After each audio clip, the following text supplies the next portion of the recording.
প্রথমত কোটা আন্দোলন নিয়ে যেটা হচ্ছে জানেন, এত ডিপলি রাজনীতি আমি কখনো করিও নি, জানিও না, বুঝিও না। যারা যে কমেন্ট করবে বা করছে আসলে ওগুলো তো আমার নিয়ন্ত্রণে নাই বা আমি তাদের কিছু বলতে পারবো না। তবে আমার রেসপেক্ট অবশ্যই ওনাদের করে। আপনি যদি কোনো দলকে সাপোর্ট করেন অবশ্যই প্রকাশ্যে সেটা বলা উচিত। আপনি বলবেন না, আপনি এরকম অনেকেই আছে যে সাপোর্ট করে কিন্তু বলতে পারেন। তো আমার কাছে মনে হয় যে যে প্রত্যেকে যে যা দল করে সেই সম্মানটা তার প্রতি থাকা উচিত এবং তার মতো করে সে দেশের জন্য কাজ করবে, এই মানসিকতাই থাকা উচিত। তো যারা যে কমেন্ট করবে বা করছে আসলে ওগুলো তো আমার নিয়ন্ত্রণে নাই বা আমি তাদের কিছু বলতে পারবো না। তবে আমার রেসপেক্ট অবশ্যই ওনাদের করে।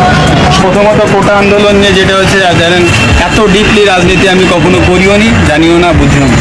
তো আমি যেটা আগেও ক্লিয়ারলি বললাম যে আমার উদ্দেশ্য খুব সিম্পল, যেটা আমি মানুষের জন্য করে শান্তি পাই, কাজ পাই, ততটুকুই করা।